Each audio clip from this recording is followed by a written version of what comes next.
Hello, আমি মিষ্টু। চলে আসলাম নতুন একটা ব্লগ নিয়ে। আর আমার ব্লগে তোমাদের অনেক অনেক ওয়েলকাম। কেমন আছো সবাই? আশা করি সবাই ভালো আছো। তো চলো, আজকে যে ব্লগটা শেয়ার করব সেটা হচ্ছে বাড়িতে মনসা পূজা হয়েছিল সেই ব্লগটাই। দেখো, জন্মাষ্টমীর পরের দিনই তো মনসা পুজো ছিল। তো তো তোমাদের সাথে তো আমাদের জন্মাষ্টমী ব্লগটা শেয়ার করেইছিলাম। আর দেখো, আজকে মনসা পূজার ব্লগটাও তোমাদের সঙ্গে নিয়ে এসেছি। তো আশা করি ভিডিওটা শেষ অবধি সবাই দেখো, সবার খুব ভালো লাগবে। এই যে ঠাকুরমশাই এসে পড়েছে, মনসা পূজা হচ্ছে। আমাদের তো এরকম নাগ দিয়েই পূজা হয়, আবার অনেকের বাড়িতে মূর্তি দিয়েও পূজা হয়। আমাদের এরকম অষ্টনাগ দিয়েই পূজা হয়। আর পূজার দিন, মনসা পূজার দিন যারা যারা উপোস থাকে, মানে বাড়ির মা বা মারা, তাদের দানা খেতে হয় না।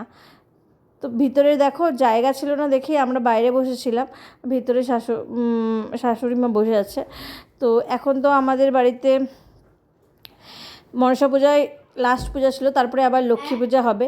তো ভিডিওটা কেমন লাগলো অবশ্যই সবাই কমেন্টসে জানাবে। আর ভিডিওটা ভালো লাগলে অবশ্যই একটা লাইক, কমেন্ট আর শেয়ার করতে ভুলো না জানো।